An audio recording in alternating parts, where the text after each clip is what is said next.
Unsiloed podcast is produced by University FM, elevating the stories of your institution. Welcome to Unsiloed. This is Greg LeBlanc, and I'm here today with Greg Epstein, who is the humanist chaplain at both Harvard and MIT, and also the author of a couple books. Most recent book is called Agnostic: How Technology Became the World's Most Powerful Religion and Why It Desperately Needs a Reformation. And also your previous book, which is Good Without God. Welcome, Greg. Thank you. Thank you, Greg. Good to be here.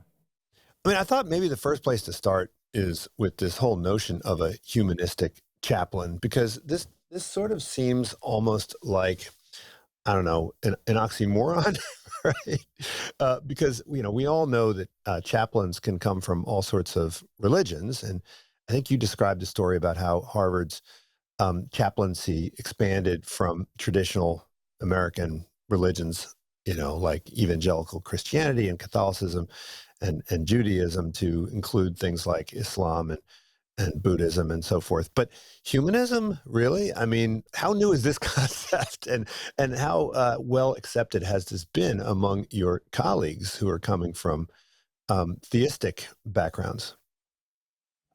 Well, all good questions. And in fact, it goes back to World War II. And I was just talking to a friend of mine, a colleague of mine, a former student of mine, who was trained as a humanist chaplain in the Netherlands, where the very first humanist chaplains emerged. And she was talking about how the founder of the humanist chaplaincies in the Netherlands, a guy named Jaap van Praag, was deeply concerned that the world needed a new kind of chaplaincy, a new kind of moral, ethical, and communal institution in response to what he saw as the enormous rising tide of nihilism that had caused the Second World War, in his view, and threatened everyone in the world. And so he founded the Humanist Association of the Netherlands, and ultimately led to a very large group of humanist chaplains in that country. But in North America, the first ever humanist chaplain, the first ever chaplain for what I call atheists, agnostics, and allies, was at Harvard. It was my immediate predecessor, my late friend and mentor, Tom Ferrick, who was a Catholic chaplain, Catholic priest, who was an orphan in the Great Depression and was raised by Catholic institutions, orphanage, foster system, and all he ever wanted to do was be a priest. He had good experiences in these Catholic settings, and he wanted to be a faithful member of the community, and pledged that he would be such a good priest, so open, so embracing of his students, so interested in talking with them and listening to them deeply, that they eventually talked him right out of believing in God. I mean, he was given an assignment, a very good assignment as a young man, to become the assistant Catholic chaplain at Dartmouth College, relatively fresh out of seminary. And it was a big time. John F. Kennedy had just been elected president, so America had a Catholic president, and the Catholic community there was very excited, but there were lots of conversations we had.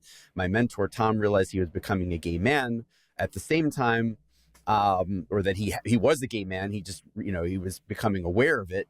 And he lost his faith and went searching for a way to keep what was also a very substantial faith in something else, in the idea of serving humans and humanity, and in living ethically as part of a community, and supporting people in the role that only a clergy person quite can from his new, what he later learned was called humanist perspective. And so, long story short, eventually he founded a chaplaincy at Harvard University and was in that role for 30 years. And I met him after he was in the role for about 25 years and hit it off and decided, like, that's what I want to do with my life. And many years later, almost a quarter century later, here I still am.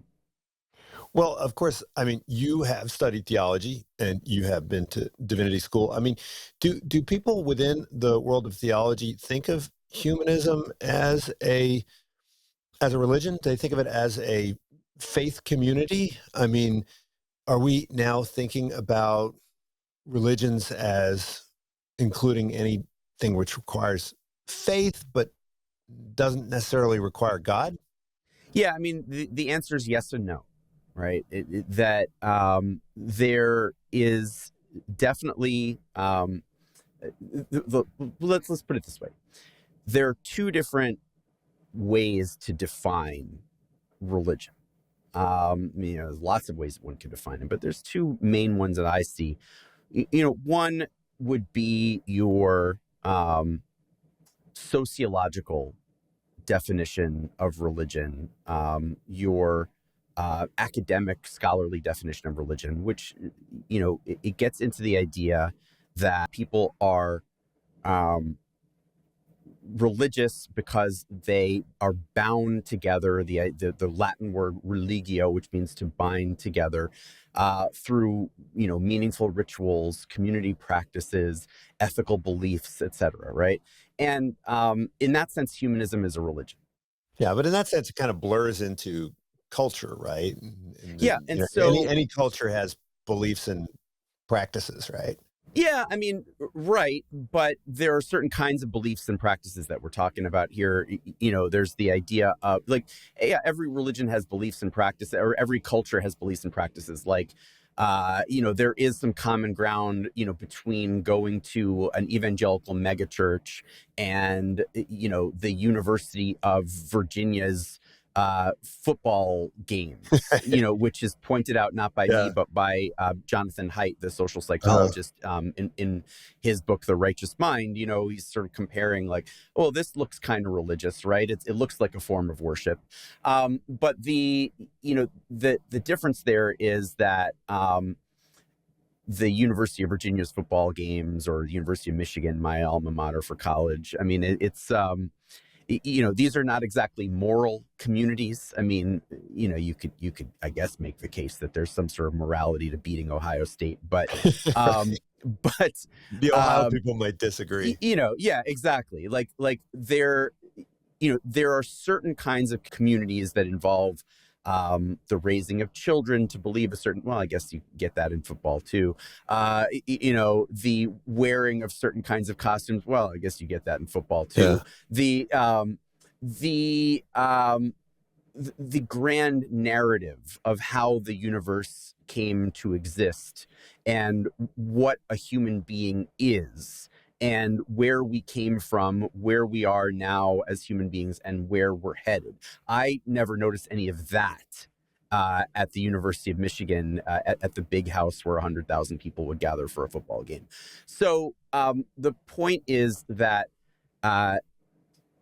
there are these phenomena around the world that we know as religions, but even calling each of these things religion is actually a very Christocentric, Christianity-centric perspective. And I talk about that in Tech Agnostic. One of the Tech Agnostic is a book that argues that technology, what we call Silicon Valley, this mythological thing, because there's no like actual place that is specifically called Silicon Valley. It doesn't have a mayor or a governor or anything like that, right? It's a myth. But it's better understood now. It's like the Holy Land. Yeah, it's better understood now as a religion. That people say the tech industry, algorithmically. I mean, like when you hear the words the tech, you're usually not talking about the student newspaper at MIT by that name. You're usually about to say the word industry.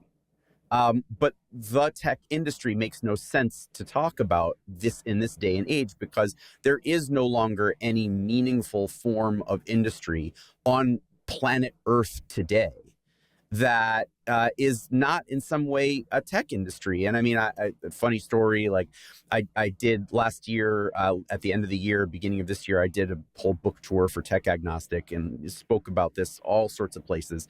And at one of the places I was talking for an organization called the New Books Network, and I was being interviewed by a scholar who has degrees in both religion and technology. And I was making that point, and I said, jokingly, I said, well, I don't know, maybe basket weaving, as an industry is not techified. And this particular scholar said to me, oh no, I actually happen to know quite a bit about basket weaving.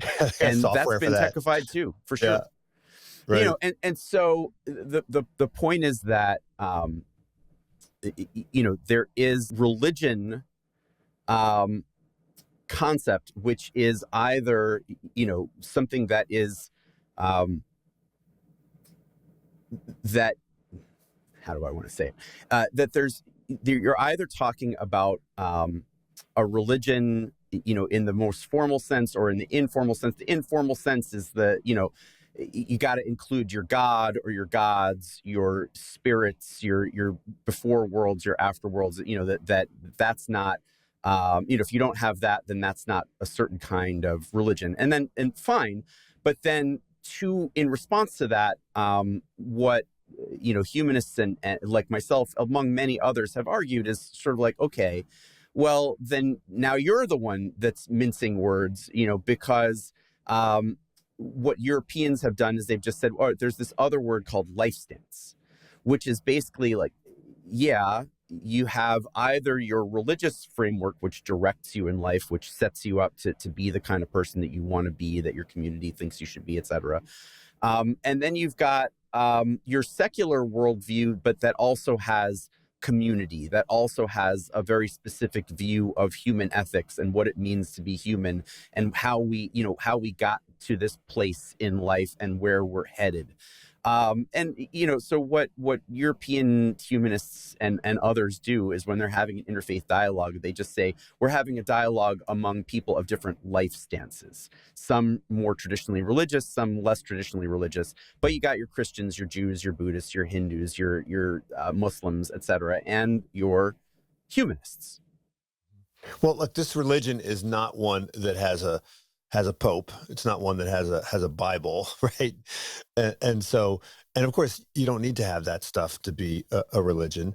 But it also seems to bleed into some of these other things that we sometimes call religions. I mean, people talk about the religion of the marketplace, right? Yeah. With the invisible hand and so forth. And it does seem like there's some overlap here between the religion that you call tech and the religion of, capitalism. Yeah, for sure. So, in fact, that's where my book Tech Agnostic begins, right? Tech Agnostic: How Technology Became the World's Most Powerful Religion and Why It Desperately Needs a Reformation. And what I do in the sort of early sections of the book is set up a couple things. One, you've got your tech as a religion, that, then you ask, like, okay, well, what kind of religion are we talking about? And, yes, there is this invisible there's the beliefs hand. And then there's the practices, right? Yeah, I mean, right. So section 1 of the book is, what are the tech religions' beliefs? Section number 2 is, what are the tech religions' practices? And then section 3 is, how do you reform the thing? Because, I'm first of all, I start with this idea of Constantine, the Emperor Constantine. Now, why would a book about tech start with this guy in the early 4th century of the Common Era? He was an entrepreneur.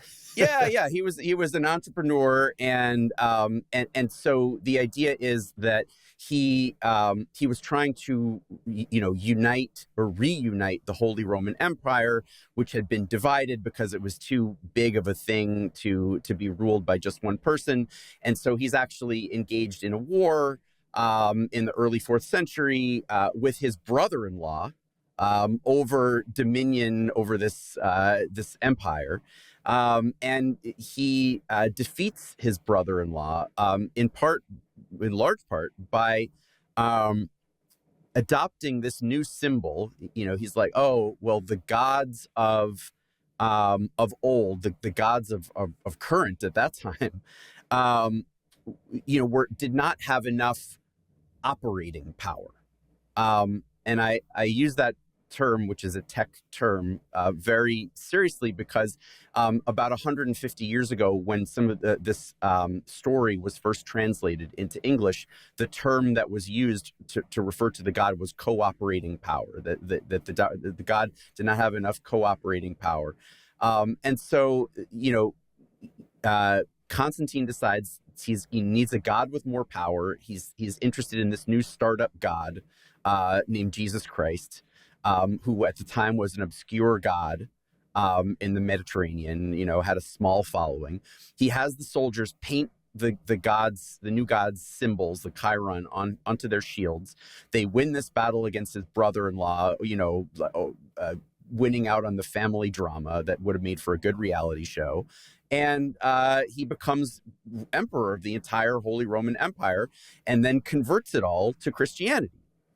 And the reason I like this story so much is that's a lot like the story of what I call the tech religion. My book is not the first book to argue that tech is a religion. There were a number of excellent books, articles, and sort of discussions about that, mainly going back actually to the late 1980s and early 1990s. In fact, one of the books about this that came out in 1992, it was published just as a young Bill Clinton was being nominated for president by the Democratic Party, argued by a guy named Neil Postman that tech had become a new religion. The book is called Technopoly. And Vox, a few years ago, actually selected that book as their second best tech book of all time. And what that book does is it argues that tech is a religion, essentially. So I didn't come up with this idea, but what I did decide to write a book about was how if tech was already becoming a religion to people like Neil Postman, who talked on C-SPAN back then about his worry that his fax machine was taking over his life.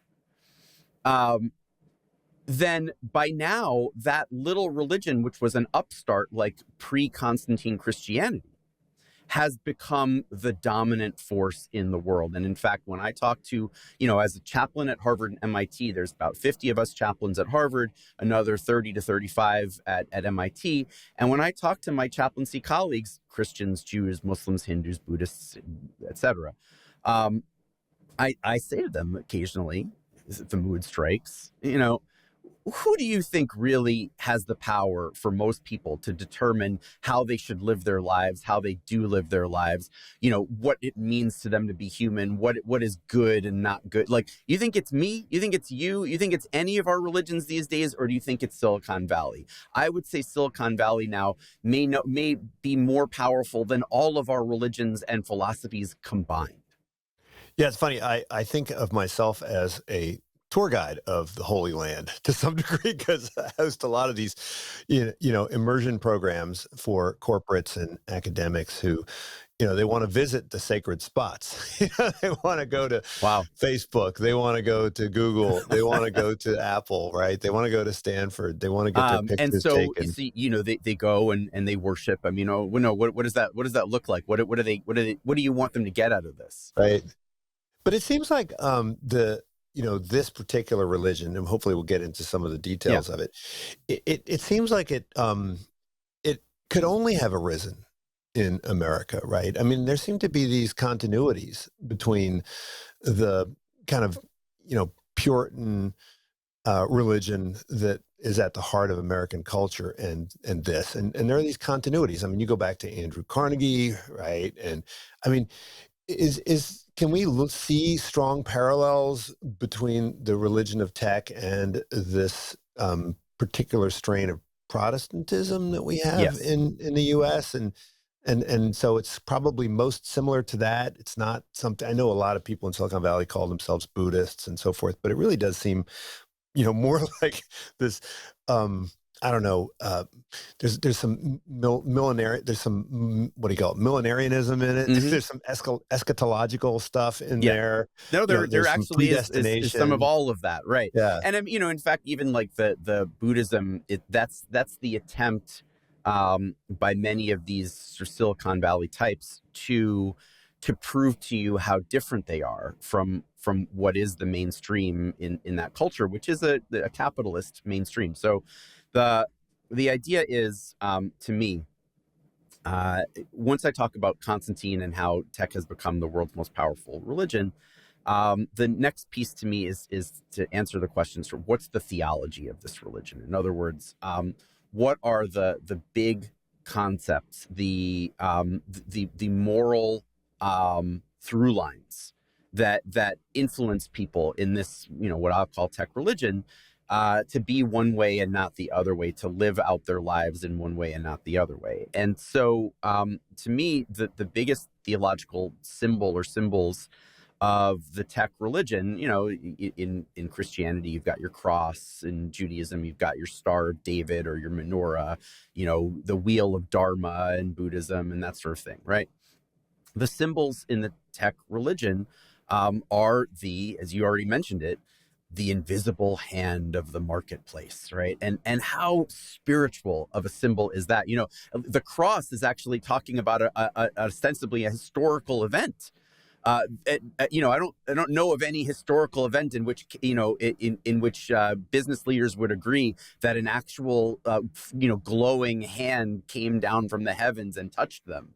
Although I'm sure some of them would like that very much. And so you've got this invisible hand of the market, right? Couldn't be more spiritual as a symbol. And then the hockey stick graph, the idea that if you just take what is otherwise regular business, human business, and you touch it with the magical hand of the proper form of tech, then all of your endeavors, all of your profit seeking will be magically forevermore upward, right? That you will achieve, you're if you don't ascend to heaven in a literal way, your profit margins will. And this is the myth of the Silicon Valley unicorn. Your disruption, right? You're going to disrupt taxi cabs, and you're going to get Uber and Lyft. You're going to disrupt, on and on and on, right? And so, what I would say is that the tech religion, is a religion that we actually are teaching a lot of young people today. I mean, we may not frame it as a religion, but to say that it's simply, we're just doing an MBA, man, it's fine. Like we're just teaching people how to run a company. Like, no, you're teaching people a very particular ideology for how they should relate to who they are as humans, how they should relate to their fellow human beings, what it is to be a good person and live a good life, and how we should structure communities. Because, our entire society is structured around the whims and ideals of this religion now, right? Like, it's very difficult to spend time connecting with other humans now in ways that don't prioritize and privilege Silicon Valley tech. Just try it. Try it. See if you can do it. I don't think you can. Well, look, Not very easily. There are certainly some, I guess, communities that have clear religious sensibilities, right? We think about the singularity, right? Ray Kurzweil, and certainly Elon Musk talks about something like the advent of AGI. I mean, these seem like, or moving to Mars. I mean, these seem like some kind of either apocalyptic or salvational stories, right? But I mean, for the ordinary person, what does it mean? Because the path to salvation as a founder of a unicorn, that's not something that's available to everybody. So what is the implied vision of the good life for people who subscribe to the religion of tech? Yeah, I mean, I'd say, first of all, that there are always, in any religion, there are fanatical, passionate devotees. And then there are people who are just part of the religion, right? And you need both to make a powerful religious movement or life stance movement, even. Because if all you had were the people who devoted themselves fanatically to this ideal without other people who were just sort of like, yeah, I follow that. Do you really, though? Like, how closely do you follow it? I follow it a little. If without those people, it's just not really much of a religion. And so, yeah, of course, there are your Silicon Valley priests and prophets, and the ultimate authority, right? And then you've got just your people that just use tech all day, right? I mean, and increasingly, it's harder in my circles, at least. I don't know, maybe different people, but it's harder in my circles to find people who aren't worshiping at the digital altar all day, right? I mean, I write in the book about how I may have been one of the very first people in the world to write in my book, Good Without God, which I wrote in 2008, published in 2009-10, about being not only addicted to digital tech, but actually seeking formal treatment for it.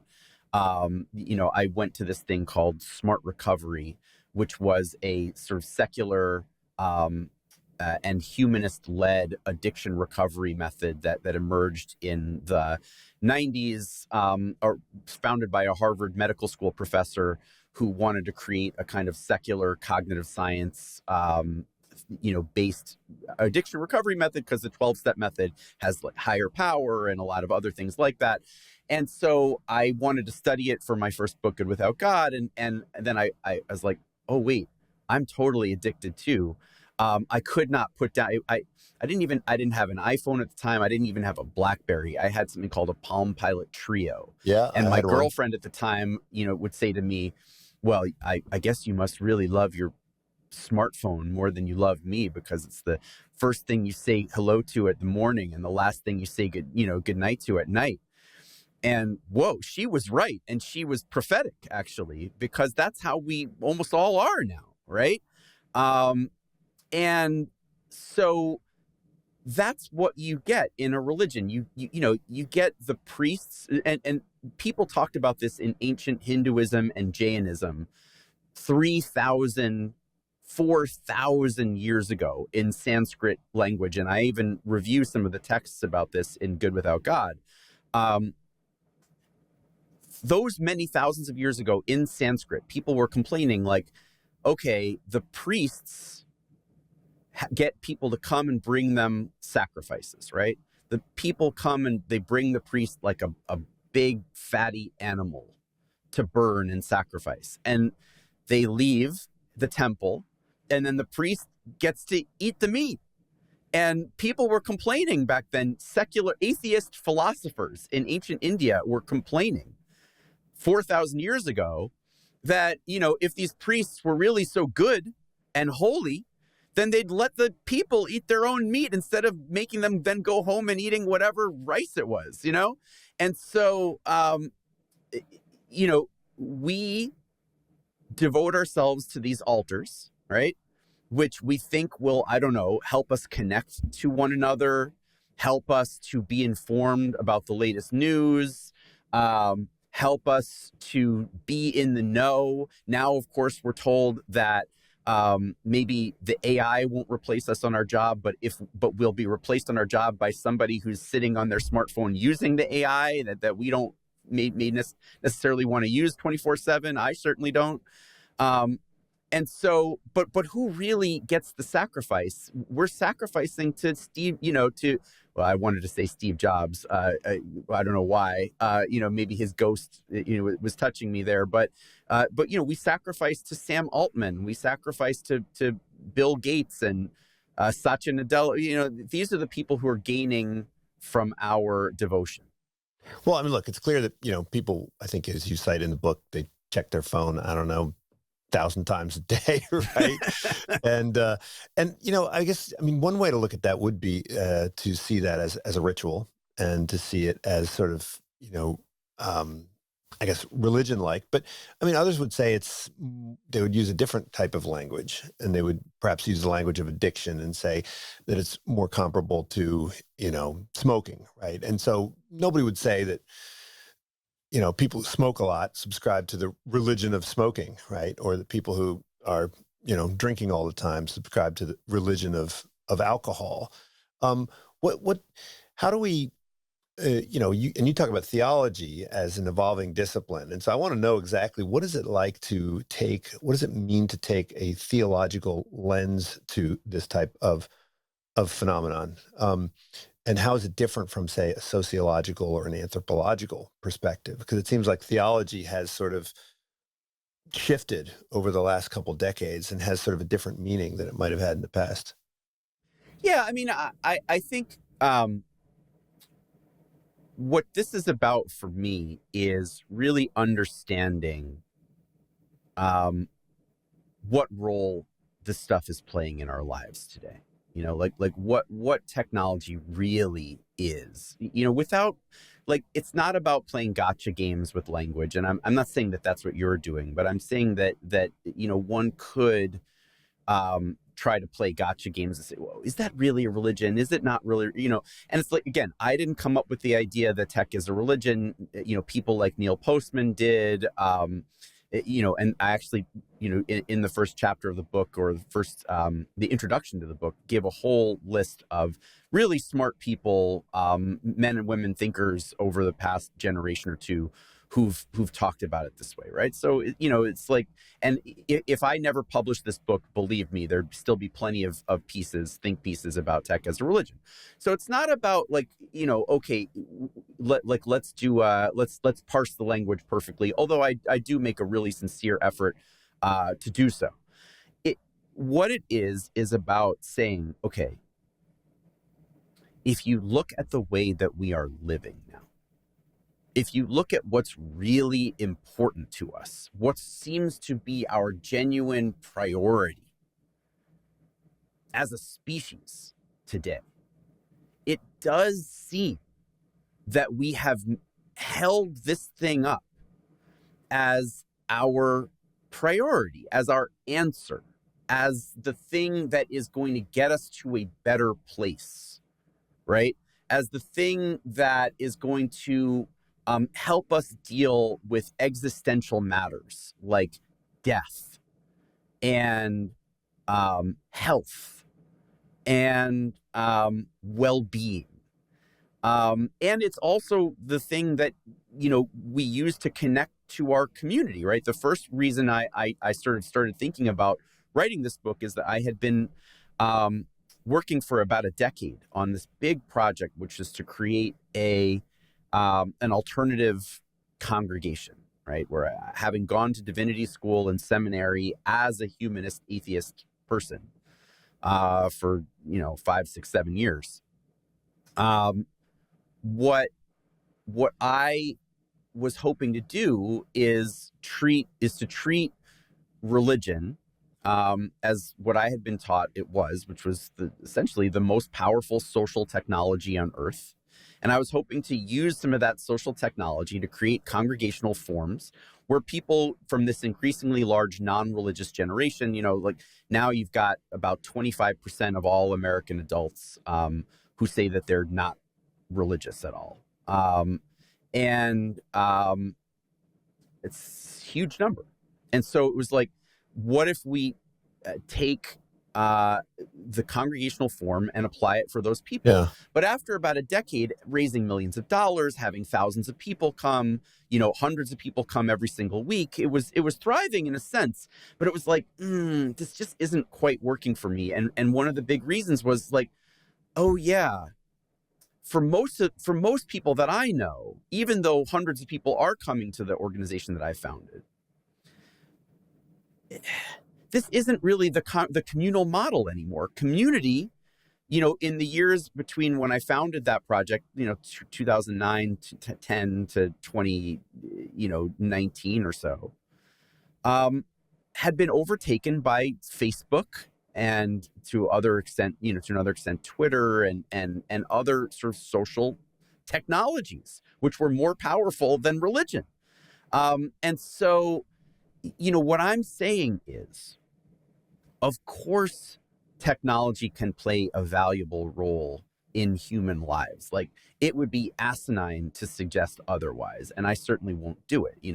I'm not the Luddite guy in the sense of smash all the devices, but by the way, it's so well documented that that's not what the Luddites were all about either. Brian Merchant's book about the Luddites and some of the Luddites that I report on, both in TechCrunch and in Tech Agnostic, are so clear that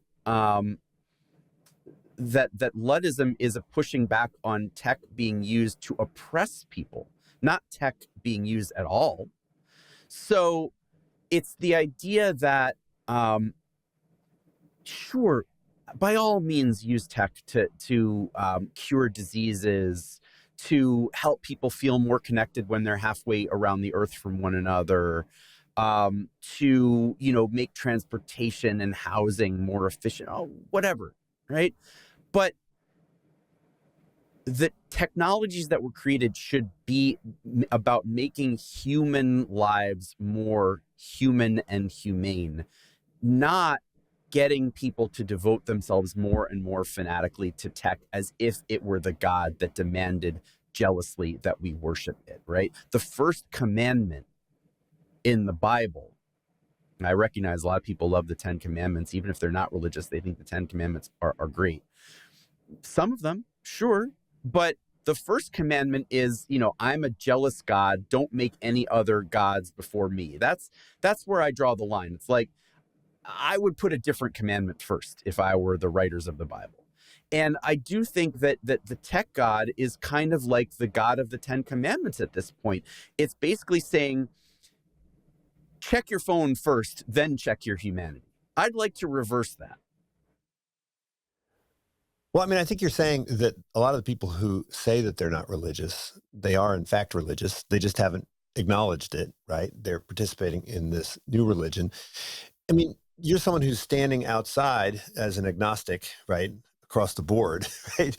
But I mean, is the tech religion in any way worse than some of the other religions, or is it comparable? Is it just immature, right? So, Christianity can be pretty objectionable in some of its manifestations, and it can be incredibly admirable in some of its manifestations. Is the tech religion also kind of have its different flavors, some of which are more conducive to the what you might think of as the good life, and some of which are not?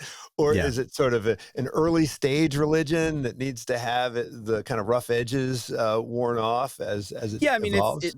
It's a kind of classic question, right?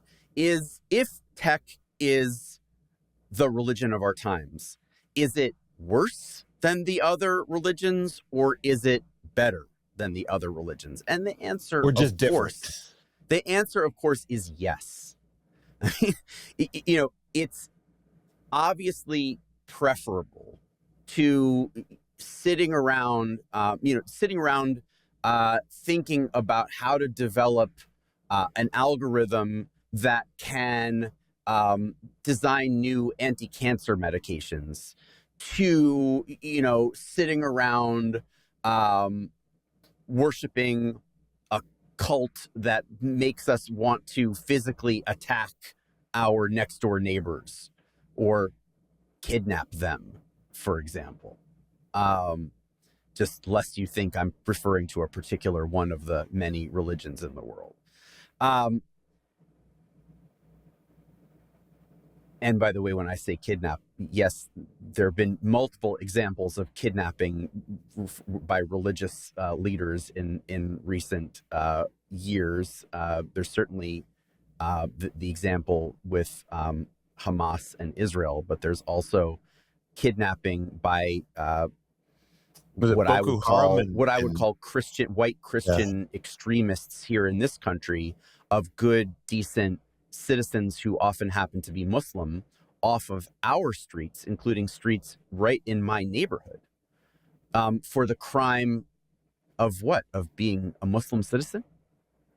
So, it's obviously better to do, one sort of,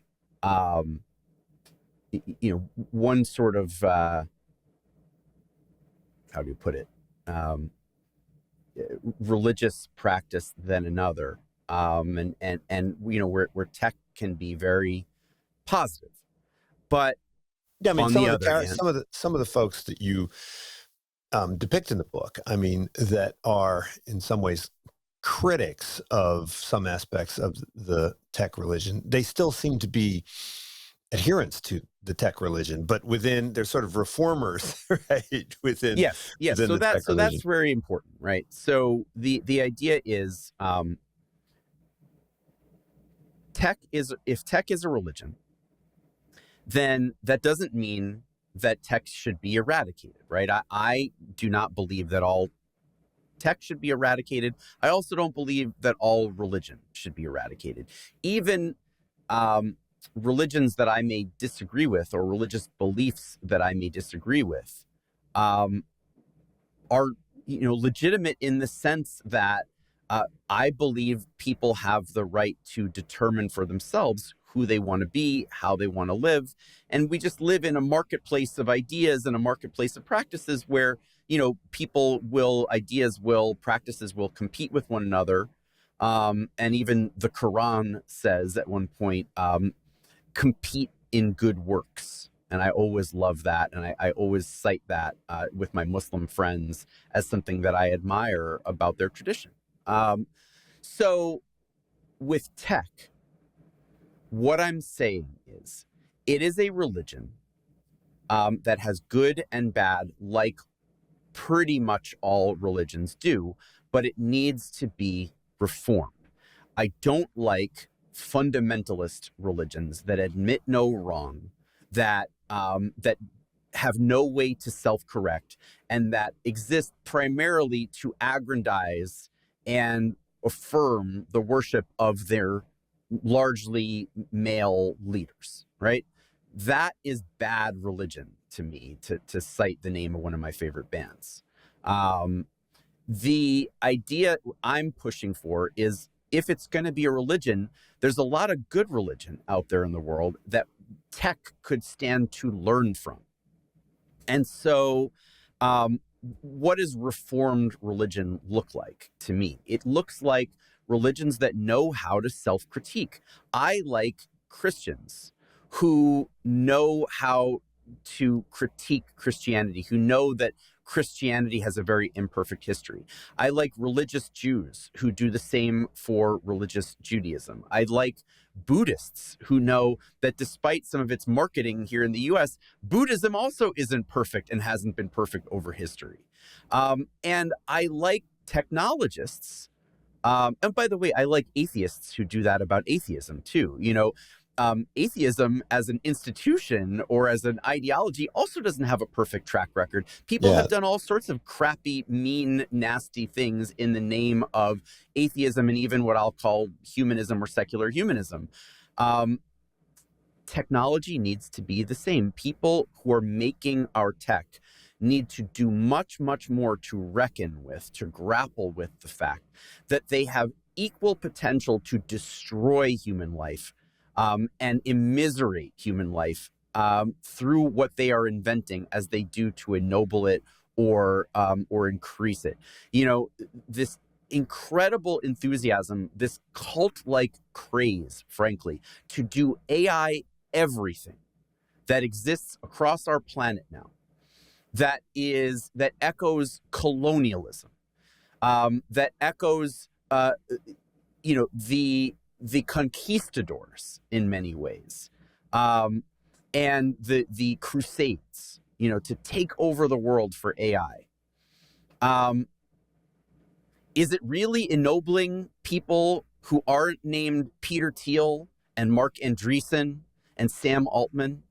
Is it really for the good for all the rest of us to take all of this intellectual property, all of these books and forms of literature and music and creativity, and just steal them all in the name of making them into a toy that drains our lakes and rivers, and worsens climate change?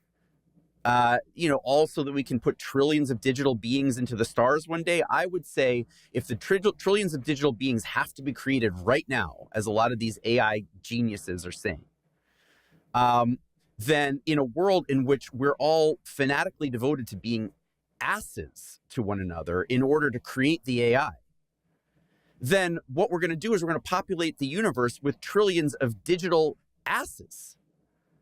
Where I'd like to see us instead take a little bit more time, maybe a couple more centuries, to work on being decent human beings to one another, to figure out how to love and care for one another better.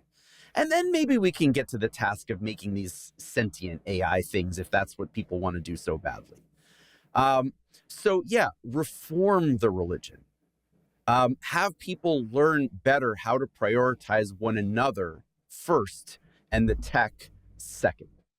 Well, I mean, it seems like if you want to reform a religion, you have to start by acknowledging that it is a religion, right? You have to acknowledge that there are, articles of faith and so forth. I mean, could you imagine there being a, tech chaplain added to the roster of chaplains at Harvard? I mean, there's a theology school right next to Berkeley, right here, and they have a bunch of they have the Jesuit school, and they have the Muslim school, and they have the I think they have like a Benedictine school or something, and they have all the different schools. I mean, can you see in a couple of years them having a sort of the tech school for all of the tech priests and so forth? I mean, is that pushing this metaphor too hard?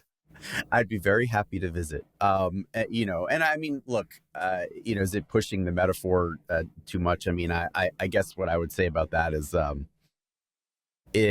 we don't need it because we got the computer science department. Right? Yeah. I mean, right. Like, you've got the MIT has a computing college now, which was funded by a guy named Schwartzman, who is a friend of Donald Trump's. Yeah. Well, they also, don't they also have, I know we have in our new data science school, we have it's data science and society. And so they have classes that are supposed to be dedicated to, social impact and ethics and so forth. The ethics of it, right? Everybody's supposed to take ethics at our computing college, right? But I mean, ethics defined by whom, right? That you get this big, what is it? More than $500 million gift from a friend of Donald Trump so that everybody can learn the ethics of computing. What exactly are the ethics that we're supposed to teach? And so, what I would say is I actually am looking now to bring together people in the Silicon Valley world with not just humanists like myself, but also thoughtful, wise, compassionate, religious leaders, communities, teachers, etc. Because, what I find is I may disagree with certain priests, ministers, Buddhist monks, rabbis, imams, etc.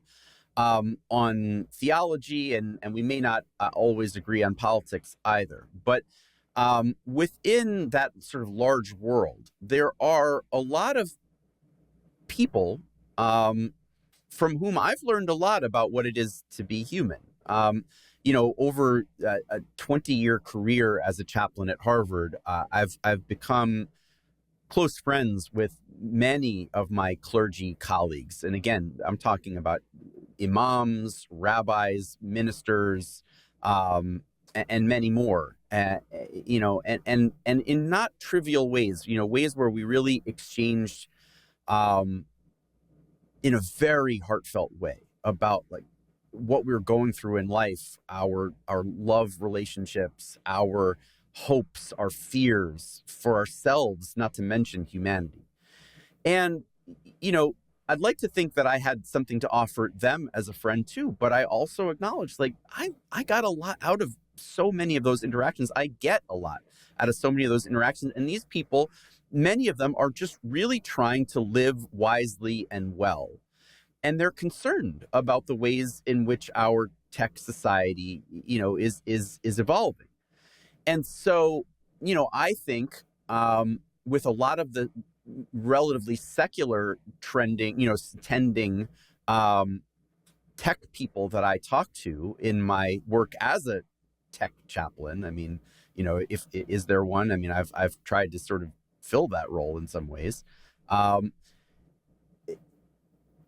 lot of the effective altruists or accelerationists or just tech devotees that I talk to on campus could benefit from talking to a thoughtful priest, imam, swami, minister, rabbi, whatever, about what it is to be human, what they're really trying to do. We don't all have to adopt one another's beliefs, but let's get together and have the conversation. So I actually, one of the things that happened as a result of this book, Tech Agnostic, coming out, that I was really surprised and pleased by is I got in touch with a foundation called Omidyar Network, which is founded by Pierre Omidyar, the founder of eBay, one of the first Silicon Valley tech billionaires, actually.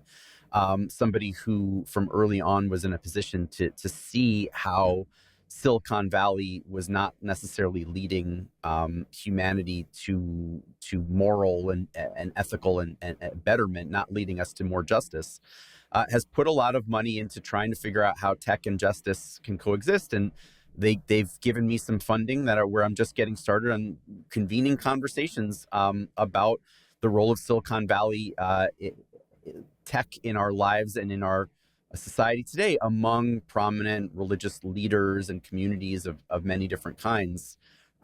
Because I want to get a variety of people involved in this conversation. Well, you mentioned the effective altruists, and I think some people have said that is the house religion of Silicon Valley, right? And of course, I don't think everybody who is in this tech religious community you reference subscribes to effective altruism.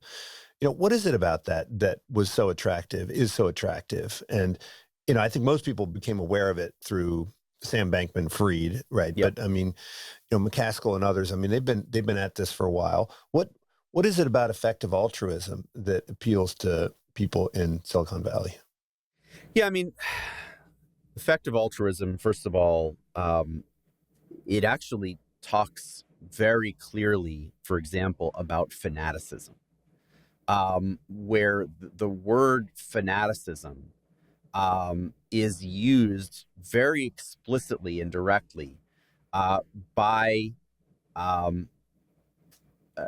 effective altruists as a way of saying, like, this is the way that we should go about our effective altruism. Like, we shouldn't be moderates when it comes to effective altruism. We shouldn't be moderates when it comes to just like what I learned about as doing good smartly when I was a kid. You'd have your, like, I grew up in New York City, and we would see, like, I would interact with unhoused or what would be then called homeless people all the time.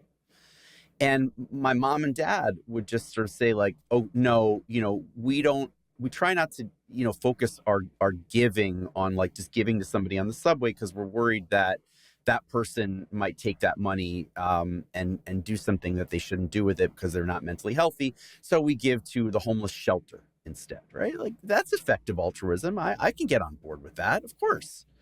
But effective altruism as an organized movement, which I saw emerge in places like Harvard and MIT over the past decade and a half. And I tell the story of how I saw it emerge. And actually, like a lot of these students have come to me over the years for advice, for mentorship, and even for communal space to be in their community or congregation with one another.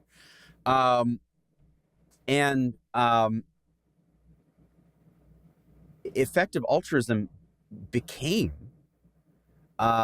this movement that had that says very specifically in charts and tables that I paid money to be able to reprint in the chapter 2 of Tech Agnostic, that, for example, the biggest problem in the world today, they've been saying for years now, is not climate change or nuclear war or the lack of ethics or, authoritarianism or what. It's unaligned AI. And that they've been advising through their 80,000 hours website, Effective Altruists have, for years now, that any young person wanting to do the most good should put their efforts, their life, their 80,000 hours of work, which, by the way, is a lot of work. Like they're telling you to be a workaholic too. That's one of the tenets of their religion. And I talk about the psychology of that in the book too. They should put their 80,000 hours of work into making sure that this tech god that we're building likes us and likes us back, worships us back, or at least takes good care of us as we're now becoming its flock. And that to me is, it's as bizarre as any other theological tenet I've ever read about in 30 years of feeling a sense of strangeness and bizarreness in reading theological texts. I am telling you, I've spent 30 years studying religions, studying texts with this sense of, wow, some of this stuff is really odd.